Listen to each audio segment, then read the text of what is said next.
Hello, എല്ലാവർക്കും പുതിയൊരു വീഡിയോയിലേക്ക് സ്വാഗതം. അപ്പോൾ ഇന്ന് ഈ ക്ലോത്ത് കൊണ്ട് ചെയ്തെടുക്കുന്ന ഒരു അടിപൊളി ഹെയർ ബോൻ്റെ കട്ടിങ് ആൻഡ് സ്റ്റിച്ചിങ് വീഡിയോ ആണ് കേട്ടോ.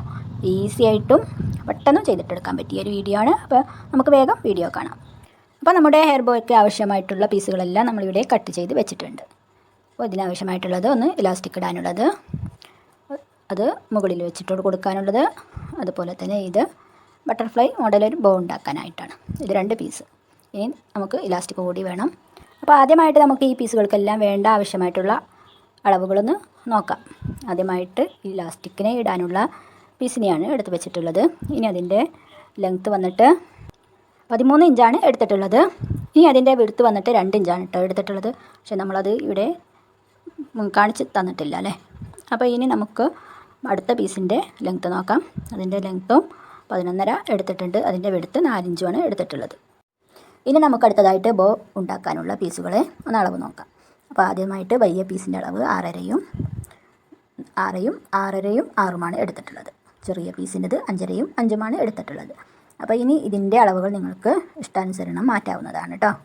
അപ്പോൾ വലിയ ബോ വേണ്ടവർക്ക് അതിനനുസരിച്ചിട്ടുള്ള അളവെടുക്കാം. ചെറിയ ബോ വേണ്ടവർക്ക് അതിനനുസരിച്ചിട്ടുള്ള അളവും എടുത്ത് ക്ലോത്തിനെ കട്ട് ചെയ്തിട്ട് എടുക്കാവുന്നതാണ്. ഇനി നമുക്ക് ഇതിലേക്ക് ഒരു ഇലാസ്റ്റിക്കിനെ കൂടി വേണം അല്ലേ.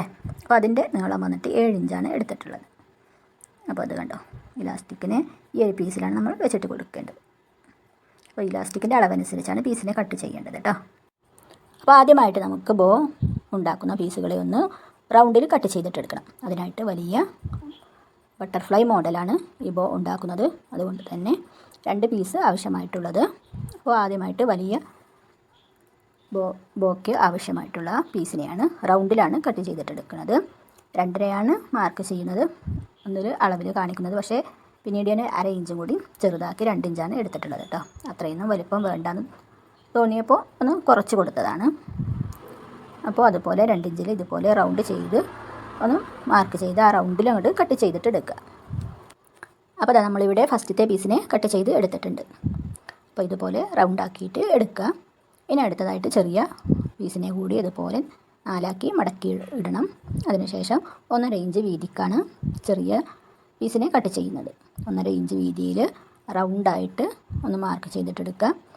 മുകളിലത്തെ ആ കോണിൽ വെച്ചിട്ട് വേണം മാർക്ക് ചെയ്യാനായിട്ട് കേട്ടോ. ഇതുപോലെ സെൻറ്ററിലും 2 സൈഡിലുമായിട്ട് ആ 1.5 ഇഞ്ചിലൊന്ന് മാർക്ക് ചെയ്തിട്ടെടുക്കുക. അതിനുശേഷം ആ മാർക്കിങ്ങിലൂടെ കട്ട് ചെയ്തിട്ടെടുക്കുക. അപ്പോൾ നമുക്ക് ആവശ്യമായിട്ടുള്ള പീസുകളെ ഹെയർ ബോയ്ക്ക് ആവശ്യമായിട്ടുള്ള പീസുകളെല്ലാം റെഡിയാക്കി ഇനി നമുക്ക് അതിൻ്റെ സ്റ്റിച്ചിങ് കൂടി എങ്ങനെയെന്ന് നോക്കാം. അപ്പോൾ ആദ്യമായിട്ട് നമ്മൾ ചെയ്തെടുക്കുന്നത് ഇലാസ്റ്റിക് വെക്കാനുള്ള പീസാണ്. അപ്പോൾ ഇതുകൊണ്ട് ഇലാസ്റ്റിക് വെക്കേണ്ട ആ വീതിക്ക് വേണം പീസിനെ എടുക്കാനായിട്ട് കേട്ടോ. ഇനി നിങ്ങൾ 1 ഇഞ്ചിൻ്റെ ഇലാസ്റ്റിക്കാണ് എടുക്കുന്നതെങ്കിൽ അതിന് വീതിക്ക് വേണം ഇലാസ്റ്റിക്കിനെ എടുക്കാനായിട്ട്. അപ്പോൾ അതിൻ്റെ സൈഡ് ഭാഗം ഒന്ന് സ്റ്റിച്ച് ചെയ്ത് ഇലാസ്റ്റിക്കിനെ അതിൻ്റെ ഉള്ളിലൂടെ കയറ്റി 2 അറ്റവും ഒന്ന് സ്റ്റിച്ച് ചെയ്ത് എടുത്തിട്ടുണ്ട്. ഇനി നമുക്ക് മുകളിൽ വരുന്ന ആ പീസിൻ്റെ ഉള്ളിലേക്ക് നല്ല വശത്തേക്ക് വേണം ഈ ഇലാസ്റ്റിക്കിനെ വെച്ച പീസിനെ വെച്ചിട്ട് കൊടുക്കാനായിട്ട്. അതിൻ്റെ സെൻറ്ററിൽ വേണം വെക്കാനായിട്ട് കേട്ടോ. ഒരു സൈഡിലേക്ക് വരരുത്. ഇനി അതിനെ സെൻറ്ററിൽ വെച്ചിട്ട് ഈ സൈഡിൽ നിന്ന് തുറന്ന സൈഡുകളെല്ലാം ഒന്ന് ക്ലോസ് ആക്കി കൊടുക്കുക. 2 സൈഡിൽ നിന്നും വരിക, സെൻറ്ററിൽ ഒരു ചെറിയൊരു ഓപ്പൺ ഇട്ടിട്ട് കൊടുക്കുക. അതുപോലെ ഒന്ന് ചെയ്തിട്ടെടുക്കുക. അപ്പോൾ ഇത് ഇലാസ്റ്റിക്കിൻ്റെ പീസിനെ വെക്കുമ്പോൾ ഒരു സൈഡിൽ സെൻറ്ററിൽ വേണം വെച്ച് കൊടുക്കാനായിട്ട്. പീസിൻ്റെ ഒരു സൈഡത്തെ പീസിൻ്റെ സെൻറ്ററിൽ. ഓക്കെ. അതിനുശേഷം സൈഡുകളെല്ലാം സ്റ്റിച്ച് ചെയ്തിട്ടെടുക്കുക. സെൻറ്ററിൽ ഒരു ഓപ്പണും കൊടുക്കുക. അപ്പോൾ അതാണ്ടോ ഇതുപോലെ ചെയ്തിട്ടെടുക്കുക. അപ്പോൾ ഇവിടെ കണ്ട ഈ ഓപ്പൺ ഇതിൽ കൂടി അങ്ങോട്ട് ഇലാസ്റ്റിക്കിനെ പുറത്തേക്ക് വലിച്ചിട്ടെടുക്കണം. അതിനുശേഷം നമുക്ക് ആ ഓപ്പണൊന്ന് ക്ലോസ് ചെയ്തിട്ടും കൊടുക്കാം. അപ്പോൾ ഇത്ര പണിയുള്ളൂ നമുക്ക് ബോ ഉണ്ടാക്കാനായിട്ട് കേട്ടോ. ഇനിയിപ്പോൾ ഹെയർ ബോ റെഡിയായി. ഇനി ഇതിൻ്റെ മുകളിൽ ബോ വേണമെങ്കിൽ വെച്ചിട്ട് കൊടുക്കാം. അല്ലെങ്കിലും ഇതുപോലെയും നമുക്ക് യൂസ് ആക്കാവുന്നതാണ് അല്ലേ. ഇനി നമുക്ക് വേണ്ടത് ഹെയർ ബോയിൽ വെച്ചിട്ട് കൊടുക്കാനുള്ള ബട്ടർഫ്ലൈനെ ഉണ്ടാക്കിയെടുക്കലാണ്.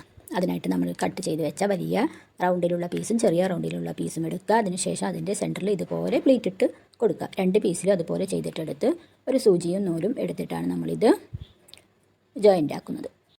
അപ്പോൾ ആദ്യമായിട്ട് ഫസ്റ്റ് പീസിനെ ബട്ടർഫ്ലൈയുടെ വലിയ പീസിനെ സൂചിയും നൂലും ഉപയോഗിച്ച് ഇതുപോലെ ഒന്ന് റൗണ്ട് ചെയ്തിട്ടെടുക്കുക. അതിനുശേഷം സെക്കൻഡ് പീസിനെയും ചെറിയ പീസിനെയും ഒന്ന് പ്ലീറ്റുകളിട്ട് അതിൻ്റെ താഴെ വെച്ച് തന്നെ കൂട്ടി ഒന്ന് റൗണ്ടാക്കിയിട്ട് എടുക്കുക. അപ്പോൾ ഈ ബട്ടർഫ്ലൈയുടെ ഈ പീസുകൾ നമുക്ക് ഈ ഒരു ക്ലോത്ത് ആയതുകൊണ്ടാണ്, ഇത് നൂല് പോരൊന്നും ചെയ്യാത്തൊരു ക്ലോത്താണ് കേട്ടോ. അപ്പോൾ അതുകൊണ്ട് ഇതുപോലെ തന്നെ വെച്ചാൽ മതിയാവും.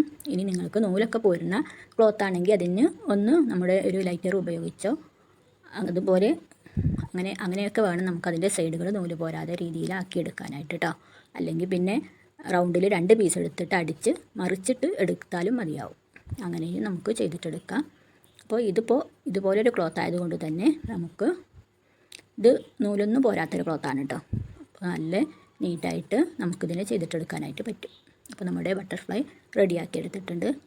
ഇനി നമുക്ക് നമ്മുടെ ബോയിൽ വെച്ചിട്ട് കൊടുക്കണം. അതിന് മുൻപായിട്ട് നൂലിനെ ഒന്ന് കെട്ടിട്ടെടുക്കുക. ഇനി അതിൻ്റെ സെൻറ്ററിൽ ആ നൂലൊന്നും കാണാതിരിക്കാൻ നമുക്ക് അതുപോലെ തന്നെ ഹെയർ ബോമൊക്കെ വെച്ചിട്ട് കൊടുക്കാനും ഒരു പീസ് കൂടി നമുക്ക് ആവശ്യമായിട്ടുണ്ട് കേട്ടോ.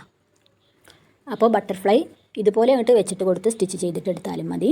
അതിനുശേഷം ബട്ടർഫ്ലൈൻ്റെ ആ സെൻറ്ററിൽ കുറച്ച് ബീഡ്സൊക്കെ വെച്ചിട്ട് കൊടുത്താലും ഭംഗിയുണ്ടാവും. അപ്പോൾ നമ്മളിവിടെ ഈ ഒരു പീസ് വെച്ചിട്ടാണ് അതിനെ അറ്റാച്ച് ചെയ്യുന്നത്. അതിനെ ഇതുപോലെ ഒന്നുകൂടി ചെറുതാക്കി മടക്കി വെച്ച് ഇനി നമ്മുടെ ഹെയർ ബാൻഡ് ഉണ്ടല്ലോ അതിൽ കൂടി ഒരു 4 ഇതുപോലൊരു കുഞ്ഞു പ്ലീറ്റ് വെച്ചിട്ട് അതിൻ്റെ മുകളിലാണ് ബട്ടർഫ്ലൈ വെച്ചിട്ട് കൊടുക്കുന്നത്. ഇനി 2 കൂടി ആണ് ജോയിൻ്റ് ആക്കണത് കേട്ടോ. അത് ഇപ്പോൾ വീഡിയോയിൽ കാണുന്നത് പോലെ തന്നെ ചെയ്ത് ഇനി ആ പീസിനെ വെച്ചിട്ടൊന്ന് അങ്ങോട്ട് മുറുക്കി ഒന്ന് ഇട്ട് കൊടുക്കുക. അതിനുശേഷം അതിൻ്റെ അധികമുള്ള പീസുകളെല്ലാം കട്ട് ചെയ്ത് ഒഴിവാക്കിയതിന് ശേഷം അതിൻ്റെ അഗ്രഭാഗങ്ങൾ നമ്മുടെ സൂചി നൂല് ഉപയോഗിച്ചൊന്ന് സ്റ്റിച്ച് ചെയ്തിട്ട് എടുത്താലും മതി. അപ്പോൾ ഇതുപോലെയാണ് ചെയ്യുന്നത്. ഇനി നിങ്ങൾക്ക് വേണമെങ്കിൽ സൂചി നൂല് ഉപയോഗിച്ച് അതിൽ ഒന്ന് തുന്നിയെടുത്താലും മതിയാവും. അപ്പോൾ നമ്മുടെ ഇവിടെ റെഡി ആയിട്ടുണ്ട് കേട്ടോ. അപ്പോൾ നമ്മുടെ ഇന്നത്തെ വീഡിയോ ഇത്രയേ ഉള്ളൂ. അപ്പോൾ ഇന്നത്തെ വീഡിയോ നിങ്ങൾക്ക് എല്ലാവർക്കും ഇഷ്ടമായി ഇട്ടുണ്ടാവും എന്ന് വിചാരിക്കുന്നു. ഇനി അടുത്ത നല്ലൊരു വീഡിയോയുമായിട്ട് നമുക്ക് വീണ്ടും കാണാം ഇൻഷാ അല്ലാഹ്. അപ്പോൾ ഇതിലേക്കൊരു ഫ്രോക്ക് കൂടി ഉണ്ട് കേട്ടോ. ആ ഫ്രോക്കിൻ്റെ കട്ടിങ് സ്റ്റിച്ചിങ്ങും ഇടുന്നതാണ്. അപ്പോൾ നിങ്ങളെല്ലാവരും അതുകൂടി ഒന്ന് കാണുക. ഈസി ആയിട്ടും സിമ്പിളായിട്ടും ഉള്ളൊരു ഫ്രോക്കാണ്. ആർക്കും ചെയ്തിട്ടെടുക്കാനായിട്ട് പറ്റുന്നതാണ്. അപ്പോൾ അടുത്ത വീഡിയോ ആയിട്ട് കാണാം.